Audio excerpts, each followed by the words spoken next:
मंगलाचरण करेंगे। ओम नमः सिद्धेभ्यः जय श्री ओम नमः सिद्धेभ्यः जय श्री ओम नमः सिद्धेभ्यः। मंगलम भगवान वीरो मंगलम गौतमो गणी मंगलम कुंद कुंदाद्यो जैन धर्मोस्तु मंगलम। सर्वमंगल मांगल्यम सर्व कल्याण कारकम प्रधानम सर्वधर्माणां जैनम जयतु शासनम जैनम जयतु शासनम जैनम जयतु शासनम।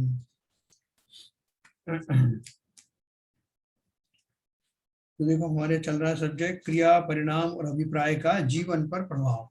पुस्तक का नाम है क्रिया परिणाम और अभिप्राय और लेखक हैं पंडित अभय कुमार जैन। देखो इसमें जो टॉपिक में ऊपर ही लिखा है क्रिया परिणाम और अभिप्राय का जीवन पर प्रभाव, यानी देखो अध्यात्म बात तो जो है बात की है, इसका अध्यात्म क्या जो उसका असर होगा, लेकिन तुरंत प्रभाव से इसकी अगर समझ हमको आ गई तो हमारे जीवन पर आमूल चूल परिवर्तन दिखाई देने लगेगा। और वो इतनी सरल भाषा में है कि आज से अभी से पढ़ते पढ़ते भी हमारे जीवन में ये परिवर्तन घटित हो सकते हैं। तो कल हमने जो पढ़ा था कल अपन ने बात करी थी, ये क्रिया का प्रभाव अपने शुरू किया था, पेज नंबर 37 अध्याय नंबर 5। इसमें हमने देखो ये पढ़ा था दान के बारे में। अपन ने पढ़ा था कि कैसे बाह्य जगत जो है खाली क्रिया से ही प्रभावित होता है, उसको आपके परिणामों से अभिप्राय से लेना देना ज्यादा कुछ होता नहीं। इसमें अपन ने पढ़ा यदि कोई व्यक्ति मान प्रतिष्ठा के लिए या किसी पद की प्राप्ति के लिए अथवा टैक्स आदि बचाने के लिए किसी संस्था को दान देता है तो उसके ऐसे परिणामों का फल तो उस व्यक्ति को ही मिलेगा, संस्था को तो दान ही मिला और इससे उसकी गतिविधि का प्रचार प्रसार ही होगा। उसने किस उद्देश्य की प्राप्ति के लिए दान दिया है इसका संस्था पर कोई प्रभाव नहीं पड़ता, संस्था तो उसके दान के प्रति कृतज्ञता ही व्यक्त करेगी। है ना, बाह्य जगत को संसार को आपकी क्रियाएं दिखाई देती हैं, आपकी वो क्रियाएं किन परिणामों से किस अभिप्राय से प्रेरित हैं ये आप जानते हो, बाह्य जगत को नहीं मालूम।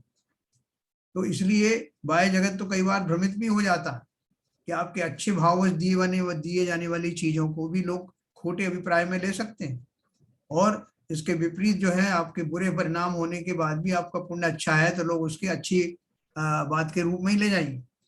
ये व्यक्ति तो सबका अच्छा ही करता है, भले ही आपने कोई ऐसे भाव से दिया हो।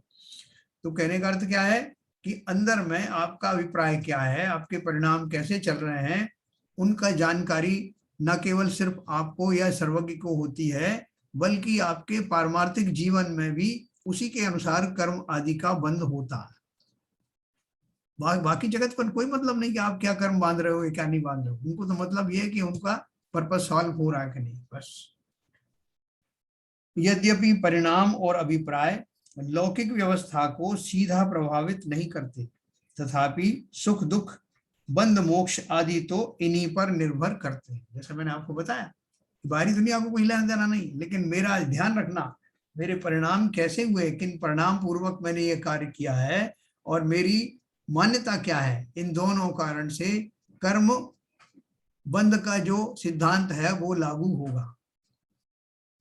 प्रथम अध्याय में यह स्पष्ट भी किया गया है कि हमें दुखों से मुक्त होने के लिए क्रिया परिणाम और अभिप्राय का स्वरूप समझना है।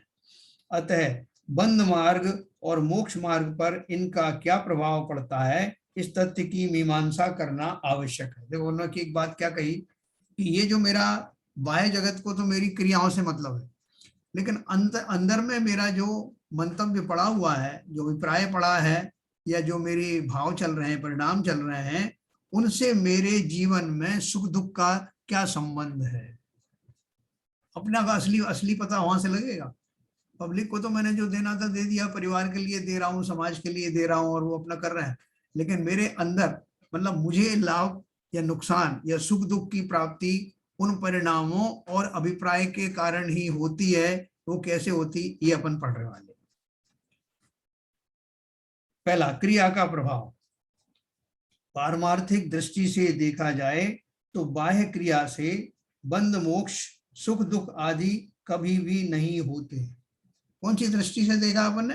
पारमार्थिक दृष्टि, यानी जो स्वर्ग और मोक्ष जाने की जो बात है ना, उसके हिसाब से निश्चय ऐसे हम जानते हैं कि जो बाह्य क्रिया है उससे बंध मोक्ष सुख दुख आदि कभी भी नहीं होते, अर्थात जीव के लिए बाह्य क्रिया का फल शून्य है, अकिंचित कर है। बाह्य क्रिया प्रधान जगत को यह बात असत्य, अटपटी और एकांत आदि ना जाने क्या क्या लगेगी, परंतु आगम, युक्ति और अनुभव की कसौटी पर कसकर विचार किया जाए तो ज्ञात होगा कि वस्तु स्वरूप ऐसा ही है। हाँ, अभी आप देखो कि जो ऑपरेशन हो रहा है हॉस्पिटल में, तो ऑपरेशन हो रहा है और वो जो डॉक्टर है वो उन्होंने एक ड्रेस पहनी हुई है, मान लो वो ड्रेस निकाल दें, सामान्य सादा ड्रेस में वो चाकू छुरी लेकर खड़े हो जाए, तो वो जो कुछ भी क्रियाएं कर रहे हैं उस आदमी के ऊपर जिसका ऑपरेशन कर रहे हैं, वो बाह्य जगत को नहीं मालूम पड़ेगा। अगर उनके सारे सिंबल मिटा दिया जाएंगे, हॉस्पिटल का दृश्य है या जो है मरीज के ऊपर में जो है वो ऑपरेशन हो रहा है, वो तो चाकू छुरी देख करके और उसके ऊपर क्या हो रहा है और खून निकल रहा है देख के जान जाएंगे कि ये व्यक्ति जो है पता नहीं क्या क्या क्रियाएं कर रहा है, और हमको उसके प्रति नफरत जागृत हो जाएगी। देखो 4 लोगों ने मिलकर के, इसमें स्त्रियां भी शामिल थी, उस व्यक्ति का क्या किया, उसका जो है सीधा सीधा उसके हार्ट के ऊपर में वार किया। तो वो हमको बाहर में देखने से हम उसका कुछ भी कंक्लूजन निकाल सकते हैं, लेकिन वो व्यक्ति उस जीव को बचाने का भाव कर रहा है तो उसके अनुसार उसके शुभ या अशुभ कर्म का बंध उसी अनुसार से होगा। तो ये बोल रहे हैं कि अगर हम ये कहते हैं कि उसके जो है भावों से उसका फल है, क्रिया से कोई मतलब नहीं है, क्रिया से कुछ नहीं फर्क पड़ता है उसके बंध में, तो लोगों को ये विश्वास होगा नहीं। बात क्या बात कर रहे हो, वो इतनी क्रूरता पूर्वक चाकू चला रहा है और भी दूसरे काम कर रहा है कि एक व्यक्ति जो है दूसरे व्यक्ति को पकड़ करके पीट रहा है। वो क्यों पीट रहा है हमें नहीं मालूम, तो देखो कितनी निर्दयता से पीट रहा है। मालूम पड़ा कि इसलिए पीट रहा है कि वो अपनी माँ के ऊपर में बहुत ज्यादा अत्याचार कर रहा था, बूढ़ी माँ के ऊपर। उसको मारने जब वाला था तो उसको लोगों ने पकड़ करके उसको प्रताड़ना इसलिए दी कि उसको उस कार्य से अलग करना था। तो वो क्रिया से हमको पता नहीं चलता और हम समझते हैं कि ये क्रिया का ही फल मिलता है, लेकिन क्रिया का फल देखने में हमें क्रियाएं दिखाई देती है, लेकिन अंदर में उसके भाव क्या है उसके अनुसार जो है फल मिलता है। ये बात अच्छे से हमको समझाई जाएगी। एक शिकारी वन में भागते हुए हिरण पर गोली चलाता है, किंतु निशाना चूक जाने से वह हिरण बच जाता है। अब आप ही बताइए कि शिकारी को हिंसा का पाप लगना चाहिए या नहीं? कोई भी समझदार व्यक्ति यही कहेगा कि उसे हिंसा का पाप अवश्य लगना चाहिए, क्योंकि उसने गोली चलाई ना। तब मैं पूछता हूं कि क्यों लगना चाहिए, हिरण तो मरा नहीं। तब वह यही कहेगा कि हिरण का मरना या बचना तो उसकी आयु कर्म के क्षय या उदय के अधीन है, परंतु उस शिकारी ने मारने का भाव तो किया ही है, अतः बंध तो परिणाम से हुआ, क्रिया से नहीं, है ना। ये कोई भी बताएगा उत्तर इसका। तो उन्होंने फिर प्रश्न किया, उसने मारने का प्रयत्न भी तो किया, तो उसे हिंसा का बंध होने के कारणों में प्रयत्न को भी क्यों ना कहा जाए। क्या बोला कि आपने बोला कि उसने भाव किए थे इसलिए उसको बंद होना चाहिए, तो बोले भाव तो किए थे, साथ साथ उसने प्रयत्न भी तो किया ना उसके ऊपर गोली चलाने का, तो ये भी तो ऐड करो उसमें, उसके बंद होने में। जो भाव है वो तो है ही है, साथ में जो प्रयत्न उसने किया वो उसको भी उसमें जोड़िए। तो उन्होंने उत्तर दिया, प्रयत्न रूपी क्रिया पर परिणामों का आरोप करके असद्भूत व्यवहार नए से प्रयत्न को भी बंध का कारण कह सकते हैं। एक अपेक्षा से वो भी कारण है, उसमें जुड़ जाएंगे। आगम में भी कहा जाता है, परंतु यहाँ तो विचार ये करना है कि वास्तविक स्थिति क्या है, बंध का असली कारण क्या है। यदि क्रिया मात्र से बंध होता हो तो एक सी क्रिया करने वाले जीवों को एक सी कर्म प्रकृति और एक से स्थिति अनुभाग बंध होना चाहिए, परंतु ऐसा नहीं होता। शास्त्रों में कथानक आता है कि वन में आत्म ध्यान में लीन एक दिगंबर मुनिराज का भक्षण करने के लिए एक सिंह उन पर झपटता है। मैंने आपको एक कहानी सुनाई थी। उसी समय एक शूकर उसे देख लेता है और वह मुनिराज को बचाने के लिए सिंह पर आक्रमण कर देता है। आपस में लड़ते हुए उन दोनों का प्राणांत हो जाता है और सिंह नरक में जाता है, परंतु शूकर स्वर्ग में जाता है। उक्त कथानक से यह स्पष्ट होता है कि एक सी क्रिया होने पर भी एक को पाप का बंध हुआ है और दूसरे को पुण्य का बंध हुआ है ना। ये कहानी बहुत प्रसिद्ध है। अब उन्होंने इसको एनालिसिस किया। प्रश्न है, सिंह मुनि को मार रहा था और शूकर उन्हें बचा रहा था, अतः यह कैसे कहा जा सकता है कि दोनों की क्रिया एक सी थी? है, उन्होंने प्रश्न किया कि दोनों अपनी अपनी क्रियाएं कर रहे थे ना। तो एक मार रहा था सिंह को, उनको मुनिराज को मारने के उससे परिणाम से क्रिया कर रहा था, और एक उनको बचाने के भाव से कर रहा था। तो दोनों एक जैसी क्रियाएं कहाँ हुई? उत्तर दिया, अरे अरे भाई, मारने या बचाने का भाव तो उनके परिणामों में था, उसके लिए वे एक दूसरे को मारने की क्रिया ही तो कर रहे थे। असल में जगत अपने भावों का आरोप करके ही क्रिया का परिचय देता है, इसलिए सिंह के परिणामों का आरोप उसकी क्रिया पर करके यह कहा जाएगा कि वह मुनिराज को मार रहा था। क्योंकि अपन जानते ही है कि सिंह का काम क्या है, तो अपन अपने अनुसार से वो भाव लगा लेते हैं। ना तो हमको सिंह ने कहा कि मैं मारने जा रहा हूँ, ना मुनिराज ने कहा कि मुझे मारने आ रहा, न शुक्र ने कहा कि मैं इनको बचाने आया हूँ। तो ये हमने अपने जो भाव है उस घटना को देख करके उसके अनुसार अंदाज लगाया।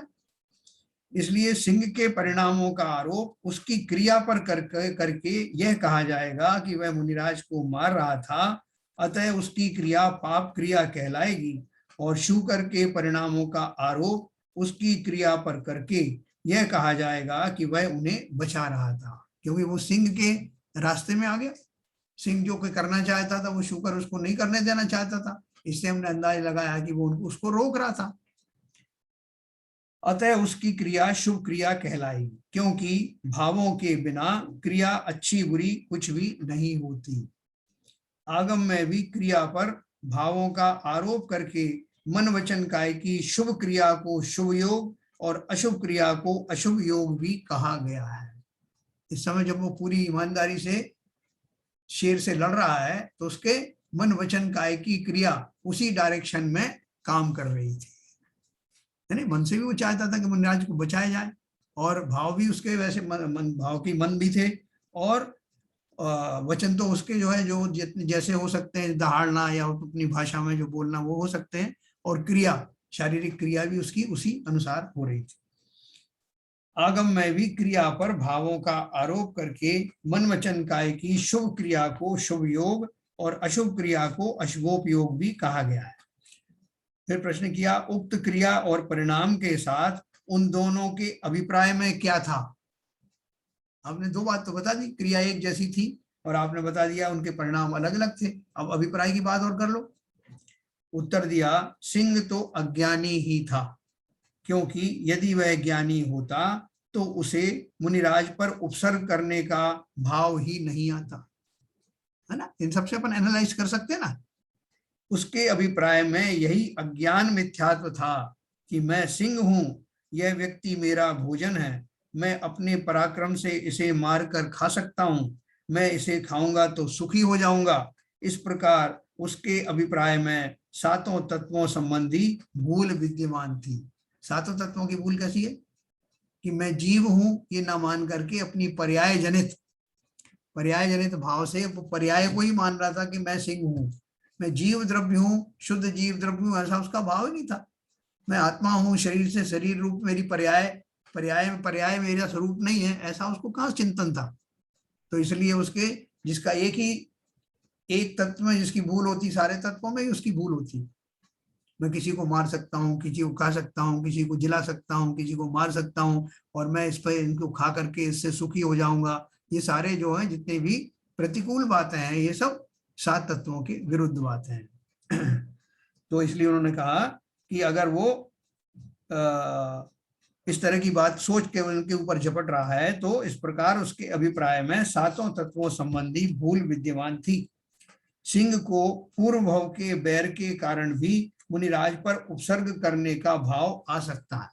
देखो एक बात हमेशा ध्यान रखना, अपन को मालूम नहीं पड़ता, लेकिन अभी जंगल में भी अपन बोलते हैं कौन जीव किस जीव को खा रहा है, तो उसके दो पहलू होते हैं। दो पहलू में एक तो यही होता है कि मुझे खाना चाहिए, और खाना यही है एक जीव दूसरे जीव को मार के खाता। लेकिन अवश्य ही वो उन्हीं जीवों को खाता है अनजाने में ही, जिनसे उसका पूर्व भावों में कभी ना कभी बैर रहा था। ये बहुत रहस्य की बात है। हर कोई हर किसी को नहीं खा सकता। आपके पैरों पर सर्प होकर के निकल जाएगा बिना आपको क्षति पहुंचाए हुए। सिंह आपके सामने खड़ा है और आप थर थर कांप रहे हैं और वो आपके पास से निकल के चला जाएगा, कुछ नहीं करेगा। ये कभी भी आजमा के देखना।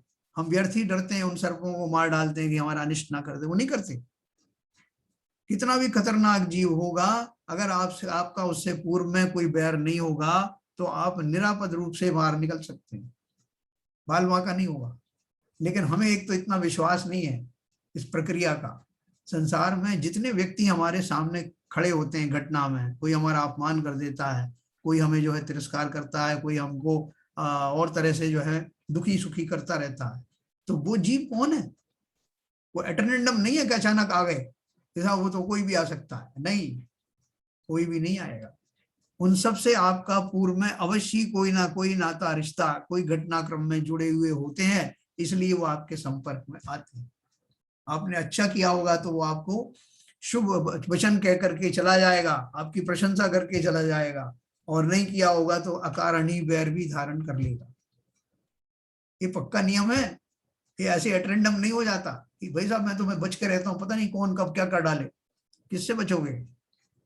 जो कुछ करके आए हो पूर्व में, वो सब का आपको निर्धारण चुकारा जो इस पर्याय में करना है वो इसी पर्याय में करना है। हो सकता है कुछ छूट जाए वो अगली पर्याय के लिए, लेकिन ये रहस्य अच्छे से समझना। तो उन्होंने क्या बोला कि वो जो सिंह का जीव था उसने मुनिराज के ऊपर में आक्रमण किया, तो उसके अंदर में अभिप्राय में दो चीजें पड़ी हुई थी। अभिप्राय में तो उसके यही था कि मैं सिंह हूं और मुझे इनको मारकर खाना है, इससे मुझे भोजन मिलेगा और मैं सुखी हो जाऊंगा। लेकिन उन्हीं मुनिराज के प्रति क्यों उसको ऐसा भाव आया? उनके आसपास 10 मुनि और भी बैठे होंगे, उनके प्रति नहीं आएगा।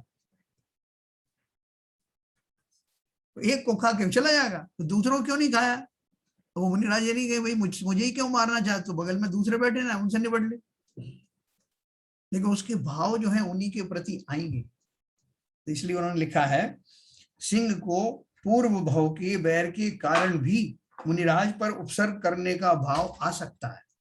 इस स्थिति में भी वह उन्हें अपना शत्रु मानकर विपरीत अभिप्राय का पोषण कर रहा है ना। ये जो मैंने आपको बैर भाव बताया, जरूरी नहीं कि जस्ट पहले के ही पर्याय के होंगे, कई कई भावों के होते हैं। तो वो उनको शत्रु मान के भी खा सकता है या इस भाव से भी खा सकता है कि मुझे जो है मोक्ष, मुझे इससे भोजन मिलेगा और मेरी तृप्ति होगी। उसकी इमीडिएट इंटेंशन इनमें से कोई भी प्रकार की हो सकती है। शूकर, अब शूकर की बात करें, शूकर ज्ञानी भी हो सकता है और अज्ञानी भी हो सकता है, क्योंकि मुनिराज का उपसर्ग दूर करने का भाव ज्ञानी और भद्र परिणामी अज्ञानी दोनों को ही हो सकता है। या तो वो ज्ञानी होगा तो उसको ऐसे भाव आएंगे, क्या अज्ञानी होगा लेकिन भद्र परिणामी होगा, अच्छे भावों वाला होगा, इसलिए उसके भाव ऐसे आएंगे। किसी का भला करने के लिए, किसी को बचाने के भाव के लिए जरूरी नहीं कि वो सम्यक दृष्टि ही हो। तो उन्होंने क्या उसके लिए दो ऑप्शन माने कि जो शुकर ने जो किया वो दो तरह का हो सकता है, या तो वो अज्ञानी होगा या ज्ञानी होगा, और अज्ञानी होगा तो भद्र परिणामी होगा। आगे लिखा, यदि उसे ज्ञानी माना जाए तो उसके अभिप्राय में यही वृत्ति होगी कि क्या वृत्ति होगी कि मैं शुद्ध चैतन्य स्वरूप भगवान आत्मा हूं। मुनिराज का उपसर्ग दूर करना मेरी क्रिया नहीं है। देखो शब्द समझना, मुनिराज का उपसर्ग दूर करना मेरी क्रिया नहीं है तथा ऐसा शुभ भाव भी मेरा स्वरूप नहीं। ऐसे अभिप्राय के साथ साथ उसके परिणाम इस प्रकार के हुए कि धन्य है ये मुनिराज जो अपने स्वरूप की साधना कर रहे हैं, और धिक्कार है इस सिंह पर जो ऐसे महान धर्मात्मा पर उपसर्ग कर रहा है। चाहे मेरे प्राण भी क्यों ना चले जाएं, परंतु मैं मुनिराज पर उपसर्ग नहीं होने दूंगा, है ना। इस प्रकार शूकर का अभिप्राय उसके परिणामों और क्रिया से भिन्न था। इस सम्यक अभिप्राय के कारण उसे सिंह से लड़ते समय भी आंशिक शुद्धता और संवर निर्जरा वर्त रही थी, और शुभ परिणाम से देवगति का बंध हो रहा था। उसके शुभ बंध में उसके परिणाम निमित्त मात्र थे। उसके शुभ परिणाम क्यों हो रहे हैं? उस घटना की साक्षी करके, घटना को देख करके, जो घटना उसके लिए निमित्त मात्र थी, उसके माध्यम से उसने अनजाने में ही पुण्य कर्म का बंध किया। उसके शुभ बंध में उसके परिणाम निमित्त मात्र थे, परंतु क्रिया तो जड़ शरीर में हो रही थी, अतः उस शुभ बंध में उसका कोई योगदान नहीं था। किसका योगदान नहीं था? वो क्रिया का। शुभ बंध में उस शरीर की क्रिया का कोई योगदान नहीं था, तो किसका योगदान था? उसके परिणामों का और अभिप्राय का। ये अपन ने देखा ना, उनको बचाने के भाव आते हुए भी, और वो क्या बोल रहा है अभी, बाबूजी ने वो भेजा था ना एक क्षमा सागर महाराज का एक वो ऑडियो भेजा, वादिराज मुनिराज के बारे में बताया कि वादिराज मुनिराज को जब वो सेठ जी ने आके बोला कि महाराज मैंने जो है वो राजा के दरबार में बहस चल रही थी, वो कह रहे थे तुम्हारे मुनि सब कोढ़ी होते हैं, तो मैंने उनसे कहा कि क्या बात करते हो, आकर देखो मेरे महाराज तो की काया स्वर्णिम है। और बोल महाराज के पास आकर के गिर पड़ा वादिराज महाराज के सेठ जी, बोले महाराज मैंने ऐसा ऐसा वहां बोल के आ गया, और आपके शरीर पे तो अभी भी बहुत कोढ़ है, आप कुछ ऐसा करो ना, आप तो खुद रिद्धिधारी हो कि कोढ़ समाप्त हो जाए और मैं झूठा नहीं बनूं। बहुत बढ़िया क्षमा सागर जी ने हम बताई कहानी, तो अपन ने पहले भी सुनी थी। तो उनके मन में ऐसा बिल्कुल नहीं आया कि मुझे सेठ को कृतार्थ करना है या मुझे उनका अपना कोढ़ ठीक कर लेना है, ऐसा नहीं, क्योंकि वो तो भावलिंगी संत थे ना। तो उन्होंने सोचा कि महाराज उन्होंने जो स्तुति की भगवान की वो सुनने लायक है, आप ऑडियो सुनना। उसमें उन्होंने ये बताया कि भगवान मुझे तो आपकी भक्ति के भाव आ रहे हैं, और ये रोग आदि ये सब मेरा कोई लेना देना नहीं, ये तो आपकी दया से, आपके चिंतन के कारण ऐसी औषधियां तो मेरे पास ही प्रकट हो गई हैं, लेकिन इनसे क्या होने वाला है? अरे निर्मल तो आप हैं, जब जब चलते हैं कमल के फूल जो है देव खिला देते हैं नीचे पैर को, उनके ऊपर भी आप स्पर्श नहीं करते। ऐसा उन्होंने बहुत तरह से उनकी स्तुति करी, और उसके परिणाम स्वरूप वो उनकी वो जो कुष्ठ रोग था वो दूर हो गया, क्योंकि उसका समय भी आ गया था, और उसका वो भी जो अपकर्षण आदि होता है कर्म का वो हो गया। और सवेरे जब राजा आए थे तो उनकी काया स्वर्णिम थी, प्रसिद्ध घटना है। तो देखो यहाँ उन्होंने यही बोला कि वो जो शुकर है, अगर वो उसको ज्ञानी मानेंगे तो उसका चिंतन ऐसा होगा कि मैं कौन हूं इन्हें बचाने वाला, ये तो मेरे भाव आ रहे हैं कि बेचारे मुनिराज इतना बढ़िया तपस्चरण कर रहे हैं, और कोई ऐसे क्रूर जीव उनको है जो उनको इस तरह की बाधा पहुंचा रहे हैं, तो ऐसा भाव उनको आया।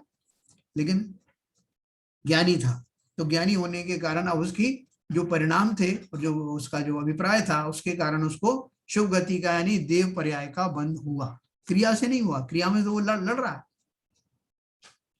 यदि उस शुकर को अज्ञानी माना जाए, पहले तो हमने बता दिया कि उसको ज्ञानी माना, अज्ञानी मान लो, तो उपर्युक्त शुभ भाव के साथ साथ वह अभिप्राय में अपने को शुकर मानकर मुनिराज का उपसर्ग दूर करने की क्रिया का कर्ता मानता था। देखो अभी मान्यता बदल गई तो उसका अभिप्राय कैसे बदल गया? ऊपर उसने क्या बोला था कि मैं कौन हूं, ऊपर लिखा था मैं शुद्ध चैतन्य स्वरूप भगवान आत्मा हूं, मुनिराज का उपसर्ग दूर करना मेरी क्रिया नहीं है, ये चिंतन था। और अभी अगर वो मिथ्या दृष्टि उसको मान लिया जाए तो चिंतन कैसा हो जाएगा कि बोलता है अपने अभिप्राय में अपने को शुकर मानकर, जीव नहीं मान रहा है, शुकर मानकर मुनिराज का उपसर्ग दूर करने की क्रिया का कर्ता मानता था। मैं अवश्य अपने इस शुकर वाले बलशाली शरीर के द्वारा उस सिंह को हरा दूंगा जिससे मुनिराज का अनिष्ट करने वाला है, ऐसा चिंतन हो गया उसका। इस विपरीत अभिप्राय के कारण उसे मिथ्यात्व और अनंतानुबंधी कषायों का बंध तो हो रहा है, परंतु शुभ परिणामों से मरण होने से वो स्वर्ग में गया। अभी देखो दोनों बातें हुई, आप बोल रहे कि दोनों में क्या फर्क पड़ा? एक जो है अपना शुभ परिणाम की है ज्ञानी की हैसियत से, और शुभ परिणाम दूसरे की है अज्ञानी की हैसियत से, और दोनों ही के कारण वो स्वर्ग में गया। तो दोनों में क्या अंतर हुआ? मुख्य रूप से एक अंतर है कि वहां उन ज्ञानीवत सोचने के कारण जो देव बना वो सम्यक दृष्टि देव बना, और यहाँ मिथ्या दृष्टि होने के बाद भी जो उसके शुभ परिणाम हुए उसके कारण देव तो बना लेकिन मिथ्या दृष्टि देव बना, ये अंतर है। तो इसलिए संसार में जो आप शुभ भाव करने के लिए उत्सुक हो चुके हो, उतारू हो चुके हो कि अब मुझे सबका शुभ ही करना है, तो क्यों ना ज्ञानी बन के किया जाए, जिससे अगली पर्याय भी ज्ञान वाली ही मिले, सम्यक दृष्टि के साथ ही मिले। इस प्रकार यह अत्यंत स्पष्ट हो जाता है कि क्रिया ना तो पाप बंध का कारण है, ना पुण्य बंध का, और ना मुक्ति का कारण है। क्रिया तो पैकिंग है और परिणाम है माल, है ना। जैसा माल होगा वैसी ही पैकिंग कही जाएगी। क्रिया तो परिणामों की ही अभिव्यक्ति है, अर्थात हम मन के निमित्त से होने वाले रागादि भावों को वचन और काय के माध्यम से व्यक्त करते हैं। क्रिया क्या है? परिणामों की अभिव्यक्ति है। मेरे मन में आया ना भाव कि इनको बचाना है, इनको ये नहीं, कुछ नहीं करने देना है, तो कुछ क्रिया कर डालूंगा। तो क्रिया क्या है? परिणामों की अभिव्यक्ति है। उसका कार्यान्वयन करने का जो विभाग है, जो दशा है, उसके स्वरूप से वो क्रियाएं होती। अर्थात हम मन के निमित्त से होने वाले रागादि भावों को वचन और काय के माध्यम से व्यक्त करते हैं। वचन और काय की क्रियाएं भी इच्छाओं की पूर्ति के लिए ही की जाती हैं। किसके लिए कर रहे हैं हम किसी को बोलते हैं ना तो बेटा एक गिलास पानी ले आओ, और जो हम उसको बोल रहे हैं तो वचन की क्रिया हुई ना, और कई बार इशारे से भी बताते हैं कि पानी ले आओ, और अपने चेहरे पे भी वो एक्सप्रेशन लाते हैं। तो जो हमारी कोई इच्छाएं होती उसकी पूर्ति के लिए हम जो है इनका वचन का और क्रियाओं का सहारा लेते हैं। मन के विकल्पों के अनुसार होने वाली क्रियाएं हमारे संयोग वियोग, यश अपयश आदि में निमित्त बनती हैं। मेरे मन के अंदर बहुत आ रहा है कि मुझे भी स्टेज पर बुलाया जाए और मेरा सत्कार किया जाए, ऐसा विकल्प आया मन में। अब किसी को क्या पता कि मेरे अंदर में क्या चल रहा, नहीं हो सकता है आयोजक जो है वो सोचते कि बेचारा इतनी देर से घुट रहा है, चलो इसको 2 मिनट के लिए स्टेज पे खड़ा कर देते हैं, तो वो नहीं हो रहा। और मुझे बार बार लग रहा है कि जो बाकी लोगों का सम्मान हो रहा है, मैं भी इस लायक हूँ, तो मैं खुद ही चला जाता हूँ स्टेज पर, कोई बुलाए या ना बुलाए, तो जाके खड़ा हो जाऊंगा। तो मेरी क्या दशा होगी? लोग मेरा जो है वो मान करेंगे या मुझसे कहेंगे आप कैसे आ गए? इसलिए उन्होंने क्या लिखा? मन के विकल्पों के अनुसार होने वाली क्रियाएं हमारे संयोग वियोग या यश अपयश आदि में निमित्त बनती। उसके विपरीत अगर मैं नहीं जाना चाहूं तो लोग मेरा बहुमान मानेंगे, है ना। राजा उनका इनका एक था ना बर्नार्ड शाह के बारे में, कि बर्नार्ड शाह बहुत विनम्र आदमी थे, बड़े विद्वान थे। तो उनको एक बार लोगों ने कहा कि आपको एक स्टेज पे ले गए कहीं, और तो उनको बोला कि आप साहब बोलिए कुछ। सब ऑडियंस में अनाउंस कर दिया कि महान विद्वान है, दूसरे देश के आए हुए हैं और ये आपको कुछ सुनाएंगे।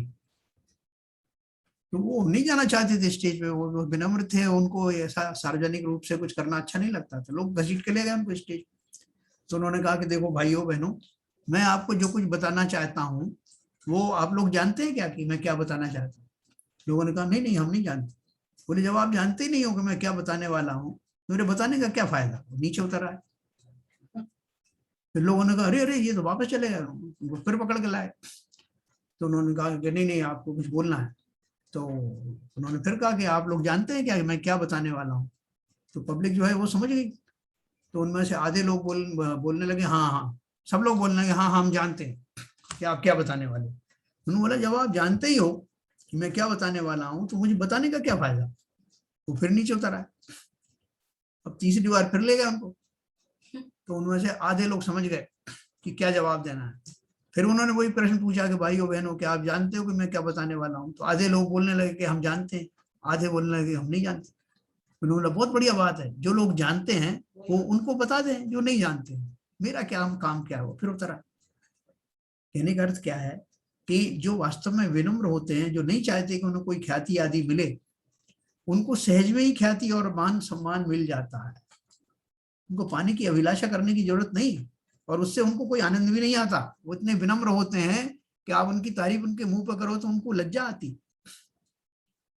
ऐसा जो आचरण होता है अंदर से इस भाव को समझने के कारण ही होता है कि ये शरीर की क्या प्रशंसा, ये यहीं धरा रह जाएगा, आग में जल जाएगा। इसकी प्रशंसा के लिए मैं कैसे कैसे जो है कैसे कैसे निंदनीय काम करता हूँ, कैसे कैसे छल कपट मायाचारी करता हूँ, ये शरीर यहीं धोखा दे जाता है, यहीं पड़ा रह जाता है, साथ जाता है मेरा वो अभिप्राय और वो मेरे परिणाम जो मुझे कौन कौन सी खोटी गतियों में ले जाता है। ये हमको बहुत अच्छे से मालूम होना चाहिए। इसलिए उन्होंने लिखा, मन के विकल्पों के अनुसार होने वाली क्रियाएं हमारे संयोग वियोग यश अपयश आदि में निमित्त बनती हैं। बंध और मोक्ष के समान सुख दुख का वेदन भी परिणामों के अनुसार होता है, क्रिया के अनुसार नहीं होता। इसका विशेष स्पष्टीकरण आगे दिए गए प्रकरण में किया जा रहा है। क्या प्रकरण क्या है, इसको बहुत अच्छे से समझना अपन को। ये बात हमको सहज ही गले नहीं उतरती कि क्रियाओं से बंध नहीं होता। हम तो बोलते क्रियाओं से ही होता है। इसने देखो उसके साथ क्या किया, उसने इसके साथ क्या किया, वो उसकी वजह से देखो कभी कभी उसका कर्मोदय में तत्काल आ जाता तो हम कहने लगते हैं देखो इसको अब बुरा किया है तो बुरा फल भी तुरंत आ गया। लेकिन हम क्या देख के करते हैं, क्रिया देख करके। उसके अंदर जो कितनी जो भीषण जो चीज पड़ी हुई होती है वो हम नहीं जानते। आपने कई बार देखा होगा कि छोटी सी चोरी करने वाला पकड़ा जाता है और उसको सजा हो जाती है। वो बड़ी बड़ी जो है वो अपराध करने वाले वो घूमते रहते हैं, उनको कुछ नहीं होता। आपने देखा होगा कि कैसा न्याय है। अब आप लौकिक न्याय के ऊपर तो अविश्वास कर सकते हैं, लेकिन पारमार्थिक न्याय के ऊपर कैसे अविश्वास करेंगे। ऐसे ही हो रहा है, वो नहीं पकड़ा जा रहा जो बड़ा अपराधी है और छोटे अपराधी ने जरा सी एक ब्रेड चुरा ली बेचारे ने, उसको लोगों ने पकड़ के सजा दे दी। ये सब क्यों होता है? जबकि अपन कहते हैं कि प्रकृति में कभी अन्याय होता नहीं। उसका कारण ये है कि उस व्यक्ति का वो जो कर्म का उदय आया, वो उदय में निमित्त तो बनी वो ब्रेड का चुराना, लेकिन वास्तव में उसने जब वो कर्म बांधा था, वो कर्म जो है कोई बहुत बड़ा कर्म बांधा था। ये तो उदय काल था उसका, जिसमें वो जो परिणाम उसके आए। जगत को दिखाई दिया कि ब्रेड चुराने की इतनी बड़ी सजा, कभी उसने कोई जो अपराध किया ही नहीं। कई बार जेल से छोड़ देते हैं लोग, 14 साल तक जेल में बंद रखा, मालूम पड़ा उसका कोई अपराध जो है वो नक्की हो नहीं पाया, छोड़ दिया। तो ये सब क्यों होता घटे? इसकी अगर अपन मीमांसा करेंगे तो अपने को ये कर्म सिद्धांत बहुत अच्छे से समझ में आएगा कि वो तात्कालिक क्रियाओं के ऊपर में निर्भर नहीं रहता। उसके पीछे जब जो बंधा था, जब वो कर्म बांधा गया था, उस समय उसके क्या परिणाम थे और क्या उसका अभिप्राय था, उसके अनुसार वो कर्म बंद होता है। और वो जो परिस्थितियां जिनमें उसको दंड मिलता है, वो तो उसका तात्कालिक उस उदय का समय आता है, तब वो घटित होता है। तो देखिए उन्होंने क्या लिखा। अपन पढ़ेंगे परिणामों का प्रभाव, बाद में पढ़ेंगे। मैं आपको अनम्यूट करता हूं, जिसमें कुछ शंकाएं हो तो अपन डिस्कस करेंगे।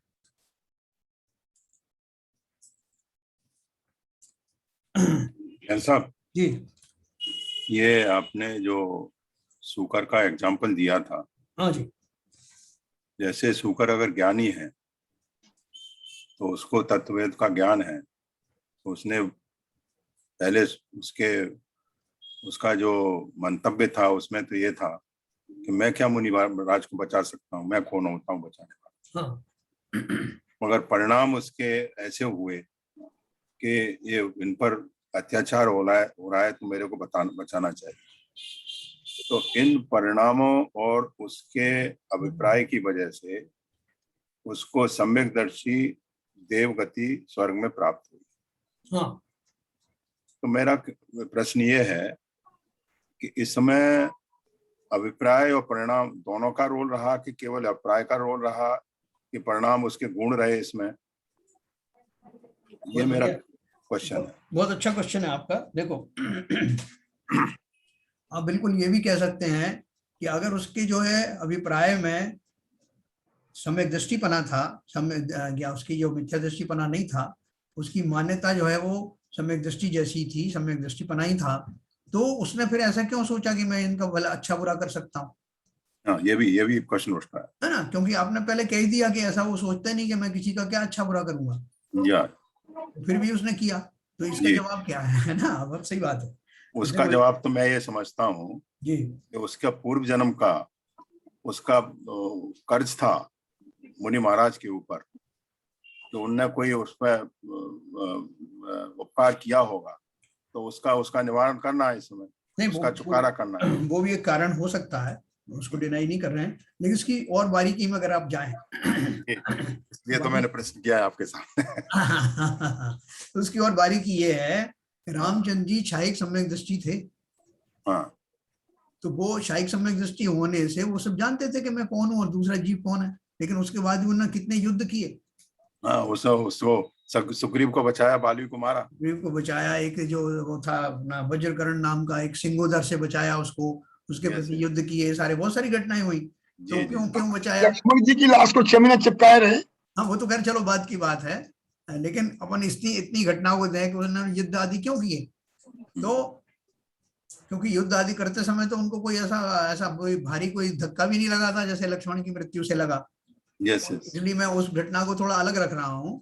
तो उन्होंने युद्ध आदि की इसलिए कि इसको जिताना, इसको हराना, ऐसे भाव क्यों किए? क्योंकि सम्यक दर्शन जो है श्रद्धा गुण की पर्याय है। हाँ तो सही है, और इसको बचा लूं उसको बचा लूं का जो भाव है वो चारित्र गुण की पर्याय है। बिल्कुल सही है, चारित्र गुण की पर्याय है। ठीक है, तो उस समय उनके भाव ऐसे आते हैं कि मैं ऐसा कर लूं। अभी तुम देखो ना, सीता जी का जीव प्रत्येंद्र हो गया, सम्यक दृष्टि प्रत्येंद्र है आज भी। उसके भाव क्या आए कि नरक में से बेचारे रावण को बाहर निकाल दो। यस है, और रामचंद्र जी के सामने नृत्य करूं तो रामचंद्र जी मेरे पास आ जाएंगे। सम्यक दृष्टि जीव सोच रहा है ना, ये विपरीत भाव है। हाँ, इससे अर्थ निकलता है कि जो श्रद्धा गुण है वो एक अलग काम कर रहा है और चारित्र गुण बाद में आता है। अगर एक साथ ही आ जाता तो सम्यक दर्शन होते ही जीव जो है वो मोक्ष चला जाता। बहुत बढ़िया है ना, इस तरह से दोनों गुणों में गैप पड़ता। ओके, चलो थैंक यू सर। चलिए, और किसी का है कोई? सर एक मेरा क्वेश्चन था जी सर, अरे मान लो सम्यक दर्शन जैसे उसको बताया आपने है, उसको जैसे अपन बोलते हैं मुनि महाराज जी का, मुनि महाराज जी जैसे जंगल में तपस्या कर रहे हैं तो बहुत सारे जीव मरते हैं, सब कुछ करते हैं, मुनि महाराज जी तो वहां बचाते नहीं है बराबर। तो वो कई बार अपने सामने भी होता है कि जैसे कोई जीव तड़प रहा है ना। अब मैंने देखा सामने मेरे से चीटा आत्मारा टाइप का है, चीटियां खा रही है उसको, अब वो तड़प रहा है, अब मुझे उसमें क्या करना चाहिए?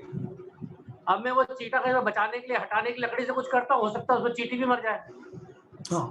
मतलब एक लगता है कि एक सोच रहा है किसी को बचाने के लिए, वो हालत करने के लिए, लेकिन मेरा हालत ऐसी है कि मैं कहीं भी डालूंगा कहीं ना कहीं तो उसको मरना है, तो मैं उसमें क्या करूं? मैं भाव एक वो भी आता है कि मुझे कितना इंटरफेयर करना चाहिए सिस्टम में, कितना नहीं करना चाहिए, या खाली नमोकार मंत्र पढ़ के अपन ये सोचे कि भाई इसको सद्बुद्धि मिले, सब कुछ ऐसा करे।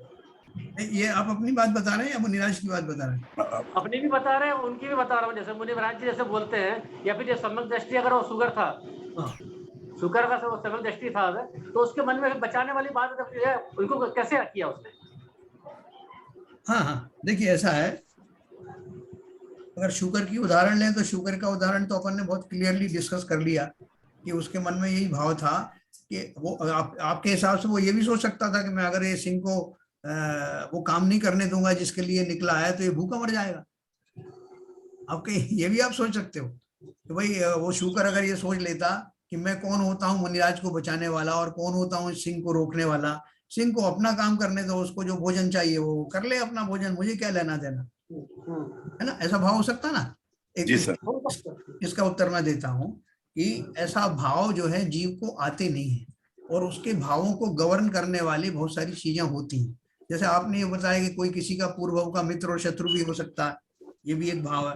एक कार्य होने में बहुत सारे निमित्त मिलते हैं, तो उसमें एक भाव तो ये भी हो सकता है। दूसरा भाव उसको आया कि ये तपस्वी मुनिराज है, इन्होंने किसी का कुछ बिगाड़ा नहीं है और ये सिंह इनको साधना से डिगा देगा, इनको मार डालेगा, तो वो उसको बचाने के भाव होते हैं। तो जीवों के जो भाव होते हैं उस समय जो होते हैं वो बहुत सारी चीजों से गवर्न होते हैं, उसके अपनी अभिप्राय से, उसके जो पूर्व जन्म का बैरी है उस बैरी को रास्ते, हो सकता है वो बैरी भी हो उसका, शुकर का, वो सिंह पहले का, उसको वहां से हटाने का, या वो पूर्व में मुनिराज उसके जो है कोई मित्र रहे हो, वो भी हो सकता है। ऐसे बहुत सारी चीजें एक साथ मिलती हैं। अपन को वो घटना में खाली आइसोलेशन में एक आध चीज दिखती है, लेकिन उसमें बहुत सारी चीजें छिपी होती हैं। जब हम किसी को बचाते हैं, आपने देखा हो कोई जीव को आप बचा रहे हो, आपकी नाली में या संडास में गिर गया हो, आप उसको बचाने की कोशिश कर रहे हो तो और ज्यादा गिर जाता है ना, तो अपन को बड़ा अफसोस होता है कि इससे तो मैं इसको नहीं बचाता तो अच्छा रहता। लेकिन वास्तव में आपकी वो जो क्रिया है उस क्रिया से कुछ दोष नहीं है, क्योंकि आपके परिणाम तो उसको बचाने के ही थे। लेकिन आपको बेहद सतर्कता के साथ ये सोच करके करना है कि कहीं उसका उल्टा ना हो जाए, गिर ना जाए। पूरी सतर्कता के साथ अगर आप कोई उपक्रम करते हैं तो आपको उसका शुभ बंध ही होगा। अब जैसे आपने चीटा चीटी का उदाहरण लिया कि साहब वो उनमें मैं सोच विचार कर करूं कि ऐसा ना हो कि एक चीटे को बचाने के चक्कर में सैकड़ों चीटी मर जाएं, तो उसमें आपको अपना विवेक का सहारा लेना पड़ेगा। तो साथ में वो भी आचरण है, वो भी आपका जो अभिप्राय है कि कौन किसको बचा सकता है, जिन जीवों का जैसा लिखा है वैसा तो होगा, लेकिन ये चिंतन होते हुए भी अगर आप निरापद रूप से वो चीटा भी बच जाए और चीटियों को भी नुकसान ना हो, ऐसा कर पाए तो बड़ी उत्तम बात है।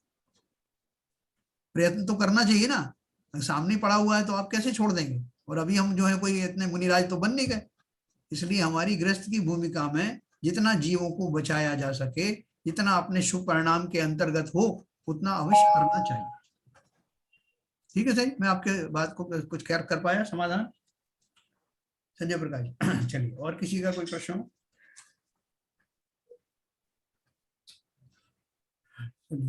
तो सबको समझ में आ रहा है? शैलेंद्र जी ठीक है? हाँ ठीक है। इसमें जैसे एक और मेरा थोड़ा एक छोटा क्वेश्चन इसमें, तो जैसे हम गेहूं वगैरह छानते हैं तो उसमें वो निकलती हैं, सिरोरियां वगैरह निकलती हैं, तो निश्चित रूप से निकाल के बाहर फेंकते हैं उनको, हाँ, क्योंकि और तो वो धूप में जाती हैं या पानी में जाती हैं, तो निश्चित रूप से थोड़ी मतलब हम तो मारने का भाव नहीं रहते, लेकिन किंतु परंतु थोड़ी देर में वो उनको मरण को प्राप्त हो जाती हैं। वो है ना, तो अन्नादिक शोध कराई तामे जो जीव निसराई, तिनका नहीं जतन कराया, गरियाले धूप डराया। है ना, उनका जतन नहीं किया, मतलब क्या नहीं किया आपने। देखो सारी क्रियाएं आप गृहस्थी की करते हैं, वो आप अनाज वगैरह का शोधन भी करते हैं, लेकिन शोधन करते समय जो उनके जीव निकलते हैं, हम क्या करते हैं, हम उनको धूप में रख देते हैं, धूप में रखकर ही शोधन करते हैं। उसमें हमारा इंटेंशन क्या होता है? इंटेंशन ये नहीं कि वो धूप में मर जाए, हमने ये इंटेंशन निकल जाए अपने आप, कि धूप के कारण गर्मी पाकर ये अपने आप निकल जाए। है वहां तक तो फिर भी ठीक है, लेकिन उसके बाद में आपने उनको जैसे छोटी छोटी इल्लियां निकली आपने बाहर डाल दी, और बाहर डाल दी तो उसमें कौन से जो है बड़े जीव आकर के पशु पक्षी उन्हें खा जाएंगे आपको नहीं पता। आपने बोला मेरे दरवाजे से निकल जाए, उसके बाद कुछ भी हो, निश्चित रूप से खाएंगे उसको। ये सारी चीजें विवेक से सोचनी पड़ती हैं, इसलिए अन्न वगैरह भी संग्रह उतना ही करते हैं जितना जरूरत होती है। मसाले भी रोज के ताजे पीसते हैं। ये सब जो प्रक्रियाएं, इनमें कुछ ना कुछ है, ये खाली ढोंग धतूरे नहीं है, इसलिए इनका ध्यान रखना। चलिए साहब, तो सबको समझ में आ रहा है? हाँ, और ये कौन कौन है हमारे? प्रमिला, प्रमिला को कोई शंका नहीं आई? भाई ये लोग इतना बड़ा अन्न शोधन कर रहे हैं, आपने कुछ बोला ही नहीं। अंकल जी, अब ये सब चीजें वैसे मेरी सासू माँ बहुत ध्यान से करती थी, उनका देख देख के काफी कुछ उनसे सीखा है। और अभी फिर स्वाध्याय के बाद ये सब चीजें थोड़ा विचार करके करते हैं कि कैसे उनको कहाँ डाले, क्या करें, ध्यान रखें। हाँ, मतलब कुछ फर्क तो आया ना अपने चिंतन में, अपनी क्रियाओं में कुछ तो सुधार हुआ ना। हाँ, एक बार छान के फिर डाल दो। हाँ, ये सब विवेक पूर्वक अपन को करना है। जैसे अपन जो उसमें गर्म उसके ऊपर में ढक्कन रखते हैं ना, कोई जो सब्जी बन रही है उसके ऊपर में ढक्कन रखा हुआ है, फिर अपन को उसमें कुछ और कार्रवाई करनी तो उस ढक्कन को उठा के सीधा रख देते हैं नीचे, तो उसमें जो पोर्शन जो ढका हुआ था, जो उसके ऊपर था, वो उसी को अपन ने नीचे रख दिया, तो सारे जो है जीवाणु या जो कुछ है कचरा सब चिपक जाता है उसमें, और फिर ढक दिया उसी को। इन सब चीजों का तो अंकल जी ध्यान रखते हैं। गर्म पानी सिंक में नहीं डालना, गर्म बर्तन भी डायरेक्ट सिंक में नहीं रखते, नीचे रखती हूँ, बाद में डालती हूँ। बहुत बढ़िया, ये सब तो छोटी छोटी क्रियाओं पे जहाँ तक आता है वहां तक तो ध्यान रखते हैं, है ना। क्रिया बिन पाप हो पाई, प्रॉपर क्रिया न करने के कारण कितना पाप हम कमा लेते हैं। और उसमें हमें क्या लगता है कि मरे जी हमें क्या करना, हमें तो भोजन बनाना आज का। तो इसलिए वो जो अभिप्राय है, अभिप्राय में हमारा क्या बसा हुआ है, उसी हिसाब से परिणाम आते हैं, उसी हिसाब से बुद्धि हो जाती है, और उसी हिसाब से फिर वो क्रियान्वयन होता है। ये हमें जीवन के हर पहलू पे लगाना है। इसलिए सुधार कहाँ करना है? सुधार करना है अपनी मान्यता में, सुधार करना अपने परिणामों में। बहुत अच्छा समाधान किया, बहुत नहीं, परिणामों में तो करना है, लेकिन सब जैसे जीवाणी है, जीवाणी के मामले में क्या किया जाए? जीवाणी का जो एक वो पहलू ऐसा है कि उसमें बहुत सारी चीजें जो है आजकल जो है इतना सहज रूप में नहीं हो पाती। हाँ, कुएं तो है नहीं अवेलेबल। कुएं भी नहीं है, और कुएं होते भी हैं जहाँ कुएं हैं वो कौन कितनी प्रॉपर जिनवानी करते हैं क्या जिनवानी? करनी पड़ती है। हाँ, मंदिरों में जो है एक्चुअली क्या है कि अगर कुएं का पानी रेगुलर यूज नहीं हो तो वो भी क्वेश्चन मार्क है सर। हाँ, नहीं, उसको बात भी करना पड़ता है। सीवी जैन साहब ने जीवाणी के लिए ही अपने मंदिर जी में बहुत बात किया इन्होंने, और मुझे बताया बाबूजी ऐसा ऐसा हो रहा है। इन्होंने बेचारों ने इन्होंने अपनी बाल्टी खुद स्वयं गए, बाल्टी बनवाई, कड़ा लगवाया, कड़े में सब करवाया, लेकिन जिन क्रियाओं को करने के लिए जो स्वयं करेंगे तो ठीक है, अदरवाइज जो किसी के ऊपर छोड़ दिया, जैसे नीतीश चाहता है कैसे जब डालता है, कैसे क्या करता है, हम कड़े की बाल्टी तो बना सकते हैं और क्या कर सकते हैं। नहीं बाबूजी आप सही कह रहे हैं, अपने तो भाव कर सकते हैं बिल्कुल, और उसके बाद तो भावों का ही बंद होता है। आपने जो भाव किए जीवों को बचाने के, उससे जितना भी हुआ वो नहीं, बिल्कुल सही कह रहे हैं आप, बिल्कुल ये वही तो बता रहे हैं। समरम समारम आरम मनवत कीने प्रारंभ कर कायद मोहन करके पाठ में साफ साफ लिखा हुआ। वो जो आपने कुंडा लगवाया चीजों को, हाँ जी, हाँ क्या बोला आप? जो कुंडा लगवाया इन्होंने सीबीएन साहब ने, उसका तो पुण्य इनके खाते में गया, हाँ है ना, लेकिन जिन्होंने उस कुंडे का उपयोग नहीं किया उसका पुण्य का जो है कुंडा हो गया। नहीं, दूसरी बात बाबूजी ये है, मेरा कहने का मतलब ये था, आजकल के जहां भी कुएं अवेलेबल हैं, अगर उसका रेगुलर पानी यूज नहीं होता है तो वो भी बड़ी विचित्र स्थिति है, वो पानी शुद्ध नहीं रहता है। हाँ, यूज करने से नया मंदिर बनेगा जब बाबूजी, ये सब ध्यान रखना पड़ेगा अपने को कि कुआ जो भी बने तो कुआ भी बहुत प्रॉपर हो, और उसकी कुआ तो मंदिर में यहाँ बन ही नहीं सकता ना। बॉम्बे में तो कुआ केवल वो बन गया जो वो जलोई बिहार में, वो भगवान जाने कैसे कौन सी वो है उसमें जो मीठा पानी आ गया है, लेकिन कहीं भी आप निकाले, हम भी हमारे यहाँ पर बॉल बेरिंग की है इसमें, हमारी सोसाइटी में पानी ऐसा है बिल्कुल पियो तो बिल्कुल समुद्र का पानी लगता है, बिल्कुल नमकीन खारा। अच्छा, बाबूजी हमारे यहाँ 2 बोरवेल हैं जी, और 2 बोरवेल से पानी आता है जी, और वो इतना कड़वा नहीं है, उसमें सैलिनिटी बहुत कम है सैलिनिटी। तो ये क्षेत्र के और जगह के काल के ऊपर ही बहुत निर्भर है। चलिए देखते हैं, अपना मंदिर बनेगा तो फिर आप हमारी अगर भावना ऐसी रहेगी तो अवश्य अपने को वहाँ बढ़िया पानी मिलेगा। बहुत बढ़िया, बिल्कुल सही, बहुत कोशिश करेंगे। ये यूनिवर्सली ट्रू नहीं है लगवा सकते हैं। ये चीज। आप देखिए चौपाटी पे जो मंदिर है सामने, चौपाटी के सामने जो मंदिर है, ऊपर निजी मंदिर है, वो समुद्र के बिल्कुल किनारे है और उनका निजी कुआं है और उसमें मीठा पानी आता है सर आज भी। वो तो कह रहा हूँ, अलग है। ठीक है, देखते हैं जैसा भी होगा। मंदिर बनेगा तो कुआं तो पहले बनना चाहिए। सभी भावना भाएंगे अपन तो ये काम भी हो जाएगा। नहीं साहब, बिल्कुल शुद्ध पानी, मीठा पानी मिलेगा, मुझे पूर्ण विश्वास है। बिल्कुल साहब, बिल्कुल। आपकी भगवान का आपकी जो वाणी है वो सत्य हो जाए। वाणी तो आपके आशीर्वाद से सत्य होगी, मैं तो भाव भी कर सकता हूँ, आशीर्वाद आपका चाहिए। चलिए बढ़िया है। ये हैक्स ब्लॉक्स में भी इन्होंने वहाँ कराई है, बोरिंग कराई है, उसमें भी पानी ठीक ठाक निकला है और उस पानी को वो यूज कर रहे हैं। हाँ, मैं बता रहा हूँ, कई सोसाइटीज में ऐसा है। हम लोग पानी इतना सैलिनिटी है उसमें, फिर भी आरओ प्लांट लगा हुआ है और उसको हम यूज कर रहे हैं पीने के लिए पानी। 2 बोरवेल। देखते हैं जैसी स्थिति बनेगी देखेंगे। ये हरित जैन कौन है? हरित जैन पहली बार नाम देख रहा हूँ उनका।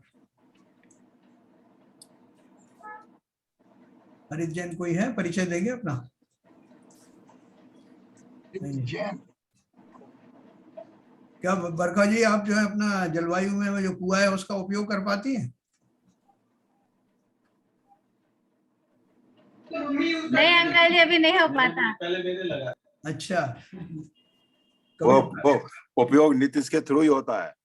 जी अंकल जी, नीतीश से ही पानी लेके आना पड़ता है पूजा के लिए। मैं वही तो बात कही कि वो नीतीश के थ्रू ही होता है उसका उपयोग। नहीं, एक बार देखो मामा जी ने कहा था कि कम से कम अभिषेक का जल जो है हम में से किसी को लेके आना चाहिए, बिल्कुल सही है ना। तो अभी अपन जो है आगामी मंदिर के लिए ऐसी व्यवस्था बन जाए, सब लोग इसका करें इंतजाम बाबू जी।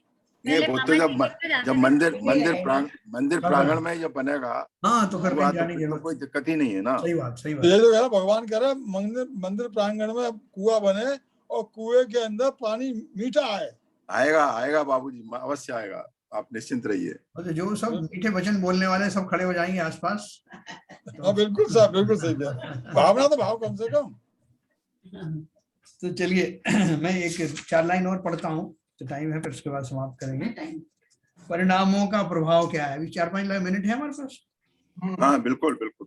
परिणामों का प्रभाव क्या पड़ता है? यद्यपि परिणामों के फल का संकेत क्रिया के फल के साथ किया जा चुका है, तथापि यहाँ परिणामों के फल का विशेष स्पष्टीकरण किया जाना अभीष्ट है ना। अपन तो क्या बोलते हैं, परिणाम जो आते हैं वो उनका, जब वो कोई क्रिया करता है तो अपन उसको रिवार्ड दे देते हैं। कोई ऑफिसर देखता है कि इस आदमी ने इतना बढ़िया काम किया, तो अपन उसको उस क्रिया के फलस्वरूप अवार्ड देते हैं। उसमें उसके परिणामों का योगदान तो रहता है उस क्रिया में, लेकिन अवार्ड देने वाले को नहीं मालूम कि इसको जो है परिणाम की वजह से इसकी ये क्रिया हुई। वो तो क्रिया देख करके आपका तो करता है, लेकिन ये बोल रहे हैं कि उन परिणामों का जो प्रभाव पड़ता है वो बहुत बारीकी से देखा जाए। तो बोल रहे हैं यद्यपि परिणामों के फल का संकेत क्रिया के फल के साथ किया जा चुका है, तथापि यहाँ परिणामों के फल का विशेष स्पष्टीकरण किया जाना अभीष्ट है। क्रिया का फल 0 है तो परिणामों का फल 100% अर्थात पूरा का पूरा मिलता है। यहाँ परिणामों से आशय मुख्यतया शुभ अशुभ भावों से और वीतराग भावों से है। 3 तरह के भाव हो सकते हैं ना, शुभ और अशुभ, और तीसरा शुद्ध, जिसे वीतराग भाव कहते हैं, क्योंकि ये भाव ही बंध मोक्ष या सुख दुख के कारण होते हैं। 100% से आशय यह है कि जैसे मंद या तीव्र शुभ अशुभ भाव होंगे, वैसे ही मंद या तीव्र लौकिक सुख दुख भी होंगे, और वैसी ही कर्म प्रकृतियां उतनी ही स्थिति अनुभाग सहित बंधेगी। वाह बिल्कुल 100% मैथमेटिकल कैलकुलेशन है। हाँ बिल्कुल सही। जितने अंशों में वीतराग परिणति होगी, उतना ही अतीन्द्रिय सुख होगा, और उतने अंश में ही संवर निर्जरा होगी। इस प्रकार परिणामों का फल पूरा मिलता है और मात्र क्रिया का फल कुछ नहीं है। मात्र क्रिया का, उन्होंने क्या बोला? मात्र क्रिया का मतलब उसमें कोई भाव ही नहीं जुड़े हो, केवल क्रिया हो तो उसका कुछ फल नहीं। तो सब बिना भाव की क्रिया हो सकती है क्या? क्यों नहीं हो सकती?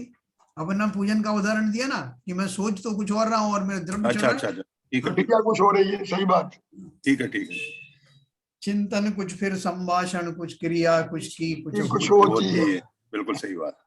तो प्रत्येक जीव को अपने परिणामों का फल भोगना पड़ता है, इस आशय के प्रमाणों की कमी नहीं है।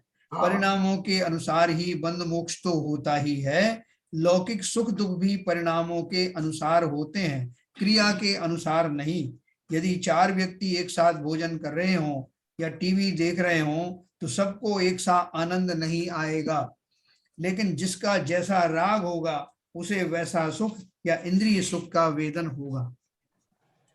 अनुकूल संयोगों के बीच रहकर भी जीव संक्लेश रूप परिणामों से दुख का, और प्रतिकूल संयोगों के बीच रहकर भी यह जीव मंद कषाय रूप भावों से सुख का वेदन करता है।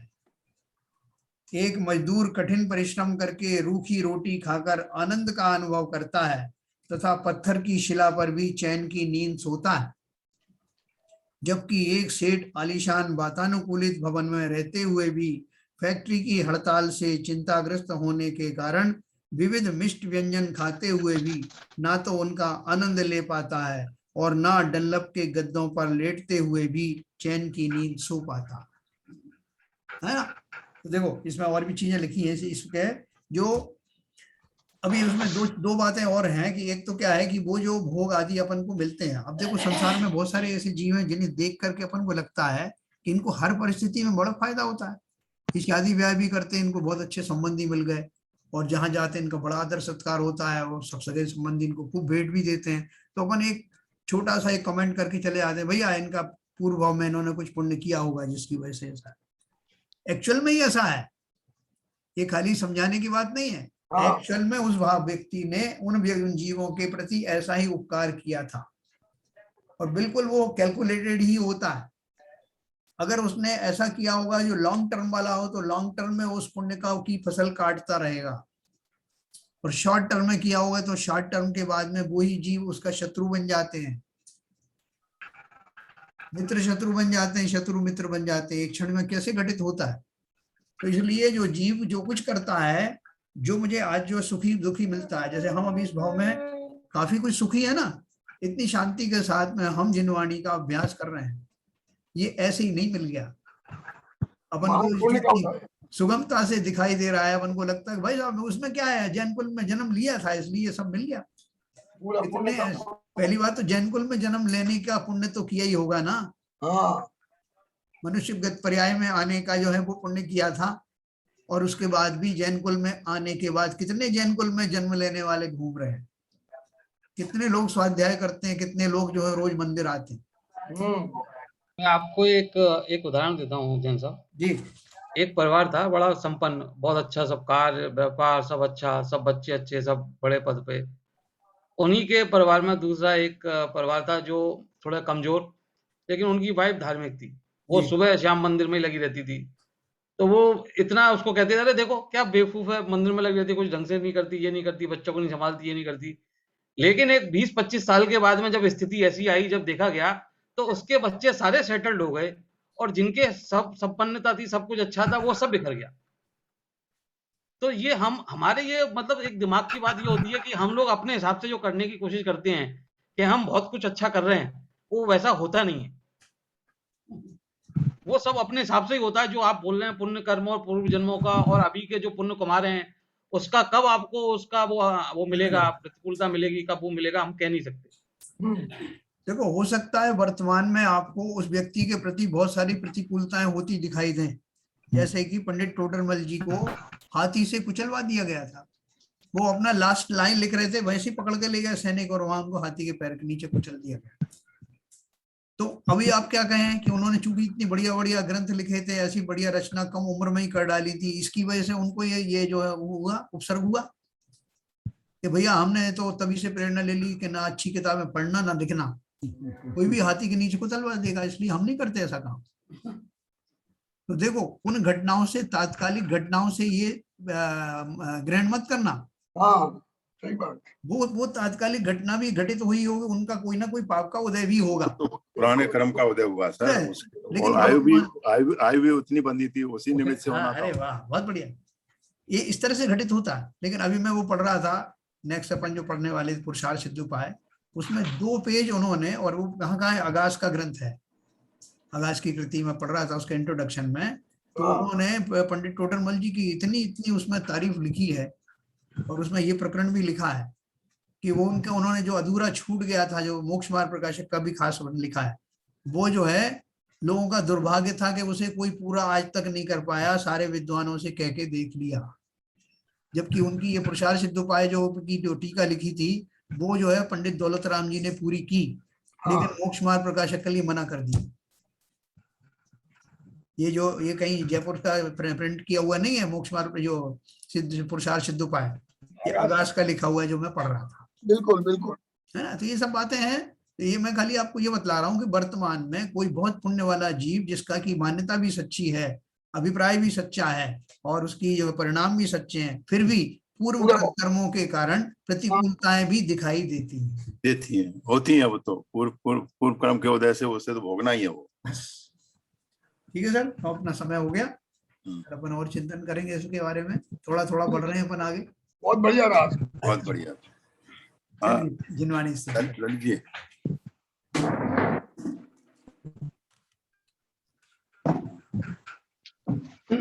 मिथ्यतम नाश विको ज्ञान के प्रकाश विको अपर भास विको भानु सी बखानी है। छहो द्रव्य जान विको बंध विधि भान विको स्वपर पिछान विको परम प्रमाणी है। अनुभव बताए विको जीव के जताए विको काहू न सताए विको भव्य और आनी है। जहाँ तहाँ तार विको पार के उतार विको सुख विस्तार विको यही जिन वाणी है। वे जिनवाणी भारती कोई जपे दिन रैन, जो तेरी शरण गए सो पावे सुख चैन। जिनवाणी के ज्ञान से सूझे लोकालोक, तो वाणी मस्तक धरो सदा देते दो, सदा देते दो। जिनवाणी माता की जय।